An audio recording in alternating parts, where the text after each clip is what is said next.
Good news, Hyderabad ORR కి అతి చేరువలో విల్లాస్. APR projects. నమస్కారం ప్రదీప్ సార్. నమస్తే మేడం. సార్, ఆడపిల్ల పుట్టగానే ఫస్ట్ మనకు గుర్తొచ్చేది తన పెండ్లి. సో ఫస్ట్ పుట్టగానే ఇంకా స్టార్ట్ చేసేస్తారనమాట అల్లికలు. పెండ్లి చేసేటప్పటికి ఎన్ని డబ్బులు కావాలి అట్లా అంత ఆలోచనలతో ఉండిపోతారు. తర్వాత రోజు డేస్ నడిచే కొద్దీ సేవ్ చేయడం మర్చిపోతారు, కానీ ఎక్స్పెన్సెస్ ఎక్కువ అవుతాయి. తన మీదే కావచ్చు, ఇంకా ఇతరులు కావచ్చు. సో ఈ ఆలోచన కంటిన్యూ చేసి మంచిగా సేవింగ్ చేయాలి అంటే ఏం చేయాలి సార్? ఆడపిల్ల పుట్టగానే పేరెంట్స్, మెయిన్లీ ఫాదర్ మదర్, ఒక బర్డన్ లాగా, ఒక బాధ్యత లాగా ఉంటుంది. At the end of 18 years 20 years లోపల మ్యారేజ్ చేయాలి, దానికి ఎంత ఖర్చు అవుతుంది అండ్ సేవింగ్ చేయాలనేసి. బట్ మీరు అన్న ఇంకో పాయింట్ కూడా చాలా మంచిది. ఏది వాళ్ళు మర్చిపోతారు. ఒక ఫ్యూ డేస్, ఫ్యూ మంత్స్, ఫ్యూ ఇయర్స్లో డౌన్ లైన్ మర్చిపోతారు. మళ్ళీ అది ఎప్పుడు గుర్తుకొస్తుందంటే when she grown up to teenagers 13, 14, 15 రాగానే then they'll feel that burden అనమాట. సో ఇక్కడ అన్నిటికంటే మంచి ప్లాన్ అండి, లైక్ మన ఇండియన్ గవర్నమెంట్ స్టార్ట్ చేశారు సుకన్య సమృద్ధి యోజన అనేసి. ఇందులో కేవలం నెలకు ఒక 500 రూపాయల నుంచి మనము ఇన్వెస్ట్మెంట్ అనేది స్టార్ట్ చేయొచ్చు. కేవలం ఒక 500 నుంచి మనము ఇన్వెస్ట్మెంట్ స్టార్ట్ చేయొచ్చు. అండ్ మ్యాక్సిమం 1,50,000 ఒక సంవత్సరంలో మనం ఇన్వెస్ట్మెంట్ చేయొచ్చు. Only just for the 15 years we need to invest. 15 సంవత్సరాలు మాత్రమే ఈ ఇన్వెస్ట్మెంట్ చేశారనుకోండి, మీకు పాప హయ్యర్ ఎడ్యుకేషన్కే కానివ్వండి, ఆ పాప మ్యారేజ్కే కానివ్వండి, అండ్ ఇవాళ రేపు అమ్మాయిలు ఎన్నో బిజినెస్ రంగాల్లో రాణిస్తున్నారు.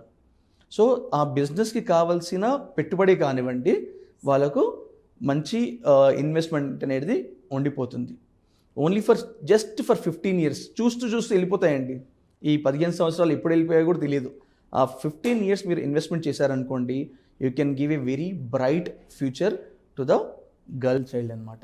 చూస్తూ అండి, పిల్లలు ఎప్పుడు స్కూల్ స్టార్ట్ అయిందా, ఎప్పుడు స్కూల్ అయిపోయి ఇంటర్మీడియట్కి వచ్చారా, ఎప్పుడు డిగ్రీకి వచ్చారా మనకు తెలియని కూడా తెలియదు. బట్ ఈ టైంలో మనం సేవింగ్ అనేది మర్చిపోతాం. ఏదైతే వెరీ వెరీ ఇంపార్టెంట్ విషయమో అది మనం మర్చిపోతాము. Day to day expenses, day to day రెస్పాన్సిబిలిటీస్లో గడిచిపోతూ ఉంటుంది. So every parent has to invest from the day one for a girl child for their better future. So చిన్న ఇన్వెస్ట్మెంట్, కేవలం 500 ఇన్వెస్ట్మెంట్తో స్టార్ట్ చేయండి, and you can give a very bright future at the end of teenager అయిపోయినా కానివ్వండి, మ్యారేజ్కి కానివ్వండి, are higher education కానివ్వండి, లేదంటే రేపటి నాటికి ఏదైనా బిజినెస్ స్టార్ట్ చేయాలన్నా they can start a very good business. ఎందుకంటే చాలామంది అమ్మాయిలకు టాలెంట్ ఉంటుంది sir, they have many things but they don't have a investment. Yes sir. అక్కడ మళ్ళీ బ్రేక్ పడుతుందన్నమాట. అది కాకుండా ఉండాలి అంటే ఖచ్చితంగా every parent has to start the savings from the day one. Yes sir, absolutely చాలా చక్కగా చెప్పారు సార్. కానీ అంటే సేవింగ్ అనుకుంటాం, కానీ పిల్లలకు అది మర్చిపోతూ ఉంటారనమాట. సో ఎవరైనా ఒక ఏజెంట్ త్రూ అయినా, లేకపోతే ఒక పాలసీ ఉందని తెలిసినా కూడా వాళ్ళు చేసుకోలేకపోతారు. సో ఇలాంటి వాళ్ళ మైండ్ సెట్కి మనము తగిన సలహా అనుకోవచ్చు, లేకపోతే ఒక ప్రిపరేషన్ చేసుకోవాలి ఖచ్చితంగా అనే థాట్ ఎలా ఇవ్వగలం సార్? వెరీ గుడ్ క్వశ్చన్ అండి. మనం ఎప్పుడైనా కానీ ఒకటి రెస్పాన్సిబిలిటీ తీసుకున్నప్పుడు వీ నీడ్, ఇప్పుడు పాప పుట్టింది, దాంతోపాటు we should have one commitment అనమాట. You should think that you have one more child. You should think that you are having one more child, and whatever the expenses మీరు ఏదైతే expenditure ఇక్కడ చేస్తున్నారో, investment ఇది from the day one అండి. ఇప్పుడు delivery తర్వాత cradle ceremony అని చేస్తారు, sir, will spend lakhs of rupees. First birthday అని చేస్తారు, will spend lakhs of rupees. This is for the society what we are doing. But what అంటే మనము మన పాప గురించి, మన పాప భవిష్యత్తు గురించి ఏం చేస్తున్నామో ఒక్కసారి ఆలోచించాలి.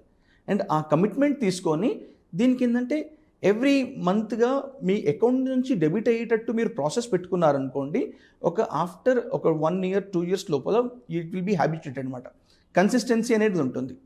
సో మనము ఎవ్రీ మంత్ వెళ్ళి డిపాజిట్ చేయాలంటే చాలా కష్టం అది. సో అదే మనము బ్యాంక్కి ఈసీఎస్ ఇచ్చేసామనుకోండి, ఎవ్రీ మంత్ ఆ డేట్న ఆ అమౌంట్ అనేది మన అకౌంట్ నుంచి డెబిట్ అయిపోతుంది. అది ప్రాసెస్ కంటిన్యూ అవుతుంది అప్ టు 15 years వరకు.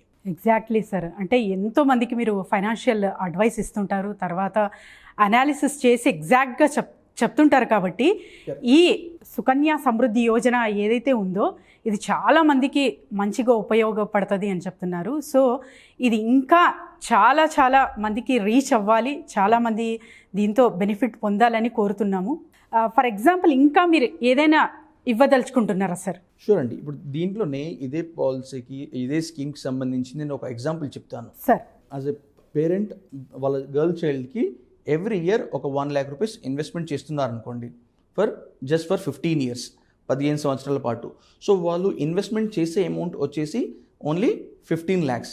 బట్ దానికి మన ఇండియన్ గవర్నమెంట్ ఏదైతే రేట్ ఆఫ్ ఇంట్రెస్ట్ ఇస్తుందో ఇట్ ఈస్ 8% అండి. ఇది మనకు ఏ ఫిక్స్డ్ డిపాజిట్లో కూడా రావట్లేదు. 8% రేట్ ఆఫ్ ఇంట్రెస్ట్ అనేది very high and safe, because it is with our government అనమాట. మీరు ఎక్కడో పెట్టుబడి పెట్టట్లేదు, గవర్నమెంట్ దగ్గర పెడుతున్నారు, మీ డబ్బులు సేఫ్ ఉన్నాయి అండ్ మీకు ఎష్యూరిటీ కూడా ఇస్తున్నారు. దానికి వచ్చి ఇంట్రెస్ట్ ఏదైతే ఉంటుందో 22 lakhs వరకు ఇంట్రెస్ట్ వస్తుందండి. It is a very good amount. 22 to 23 lakhs వరకు ఇన్వెస్ట్మెంట్ వస్తుంది. And at the end of the tenure you'll be getting approximately 40 lakhs వరకు వస్తుందండి. 40 లక్షల రూపాయల కార్పస్ అనేది మీకు రెడీగా ఉంటుంది. దీంట్లో పెద్ద ప్లస్ పాయింట్ ఏంది అంటే ఇట్ కమ్స్ అండర్ EEE అనమాట. అంటే దెర్ ఇస్ నో ట్యాక్స్. అంటే మీరు ఏదైతే పెట్టుబడి పెడుతున్నారో ₹1,00,000 దానికి ట్యాక్స్ బెనిఫిట్ కింద చూయించుకోవచ్చు సెక్షన్ 80C కింద. మీకు వచ్చే ఇంట్రెస్ట్ ఏదైతే ఉంటుందో అది కూడా ట్యాక్స్ ఫ్రీ. మీ పెట్టుబడి ఇంట్రెస్ట్ రెండు కలిపి ఎప్పుడైతే మీరు మెచ్యూరిటీ వాల్యూ తీసుకుంటున్నారో అది కూడా ట్యాక్స్ ఫ్రీ. మీరు ₹1 కూడా గవర్నమెంట్కి ట్యాక్స్ కట్టనక్కర్లేదు. So this is a very good benefit అండి. ఎందుకంటే జనాలు ఎక్కడెక్కడో పెట్టుబడి పెడతా ఉంటారు, మళ్ళీ దానికి ట్యాక్స్ పే చేయాలి. ఇక్కడ you are getting a tax benefit at the time of investment, on the interest and on the maturity value. So you are getting all the benefits. ఈ స్కీమ్ వచ్చేసి న్యూ బోర్న్ బేబీ నుంచి 10 years లోపు పాపకు మాత్రమే అండి ఇది. Okay sir. Not for the elderly child, only for the newborn to less than 10 years girl చైల్డ్కి ఈ స్కీమ్ అనేది స్టార్ట్ చేసుకోవచ్చు by visiting any bank or any post office also. Okay sir. Sir మళ్ళీ మధ్యలో అంటే ఏదైనా స్టడీకి సంబంధించింది లేకపోతే పాప మ్యారేజ్ ఫిక్స్ అయ్యింది, అప్పుడు మాకు డబ్బు కావాలంటే ఎలా సార్? గ్రేట్ అండి, గుడ్ క్వశ్చన్. హైయర్ ఎడ్యుకేషన్కి అంటే 15 years మీరు ఇన్వెస్ట్మెంట్ చేస్తున్నారు, 6 years వెయిటింగ్ పీరియడ్ అని చెప్పాను. అంటే 21 yearsకి మీ డబ్బు మీకు వస్తుంది ఇన్ జనరల్గా. But at the age of 18 years తర్వాత డబ్బు కావాలి, ఐదర్ ఫర్ ద మ్యారేజ్ కానివ్వండి, హైయర్ ఎడ్యుకేషన్ కానివ్వండి, దానికి సంబంధించిన ప్రూఫ్ మీరు సబ్మిట్ చేశారనుకోండి, లైక్ పాప హైయర్ ఎడ్యుకేషన్కి వెళ్తుంది, డబ్బులు కావాలి, ఆ ఫామ్స్, ఆ అడ్మిషన్ ఫామ్స్ అన్నీ చూపించారనుకోండి, మీ డబ్బులు మీకు ఇచ్చేస్తారు. లేదు మ్యారేజ్ ఉంది, సో పెళ్లి పత్రిక కానివ్వండి, ఏదైనా ప్రూఫ్ చూపించారనుకోండి, దెన్ మీ డబ్బు మీకు ఇచ్చేస్తారు. ఆ రోజు అయితే ఇంట్రెస్ట్ రిటర్న్స్ వచ్చిందో దాని ప్రకారం you'll get the money. Thank you sir. Thank you so much. Thank you so much అండి.